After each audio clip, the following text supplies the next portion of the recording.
కంకెళ్ళినాక hello రైతు సోదరులారా, మేము కంకెళ్ళినాక ఈ తెల్ల నొక్కు పోకుండా విత్తనం నల్లగా రాకుండా మందు కొడుతున్నాము. మీరు గమనించినైతే అక్కడక్కడ తెల్ల నొక్కు అది కానొచ్చిందా, తెల్ల నొక్కు పోతుంది. ఇలా పోవడం వల్ల మనకి చాలా డబ్బులు లాస్ అవుతాయి. అందుకని మేము ఇలా కొడుతున్నాము. ఇలా కొట్టేటప్పుడు ఈ మందులు అనేవి కొంచెం జిలగా గెట్టవు అందరికీ. అందుకని వాటర్ తగలకుండా మొన్న వెనకాల వర్షం రెయిన్ కోట్ 150 రూపాయల రెయిన్ కోట్ ఉంటుంది కదా, అది వేసుకొని ఫస్ట్ టైం కొడుతున్నాడు. మొన్న కోట్ వేసుకోకపోవడం వల్ల బాగా జిలగా ఉందని బాడీ అంతా ఇవాళ రెయిన్ కోట్ వేసుకొని కొడుతున్నాడు. ఇలా కొట్టడం వల్ల వెనకాల నడ్డీపుకి, తలకి, చేతులకి దాదాపుగా అసలు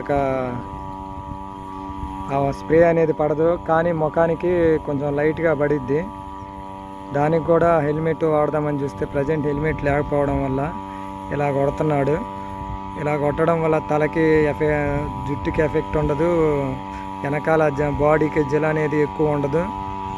మీరు కూడా ఎవరన్నా ట్రై చేసి ఉంటే ఒకసారి కామెంట్ బాక్స్లో పెట్టండి. ఇవి వేసుకున్నాక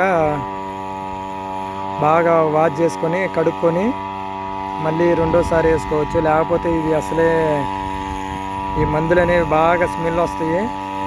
వాటిని నీట్గా ఎప్పటికప్పుడు శుభ్రం చేసుకుంటూ ఉండాలి. అదేవిధంగా ట్యాంక్ కూడా చేసుకుంటే ఎట్లా మనం ట్యాంక్ అనేది ఇళ్లలో ఎక్కువ 90% ఇళ్లలోనే పెట్టుకుంటారు. ఇళ్లలో పెట్టుకోవడం వల్ల కూడా వాసన వస్తుంటుంది. సో మీరు ట్యాంక్ కూడా నీట్గా క్లీన్ చేసుకొని ఇంట్లో పెట్టుకుంటే బాగుంటుంది.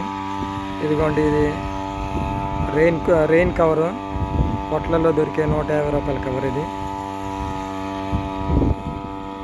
చూసారుగా, తలకి మొత్తం బాడీకి మొత్తం వేసుకున్నాడు.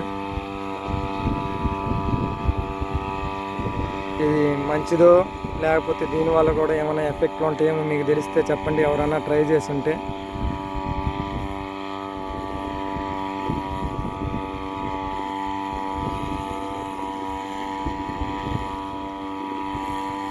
ఈ వరి పేరు ఈన్పది.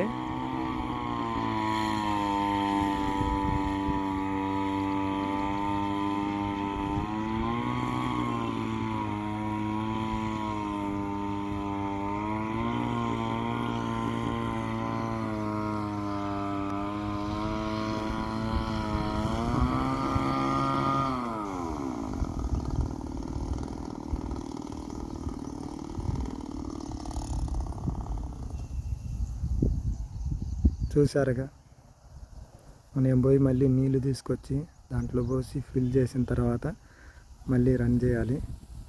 ప్రజెంట్ ఇంకా నేను నీళ్ళు తేవటానికి పోవాలి.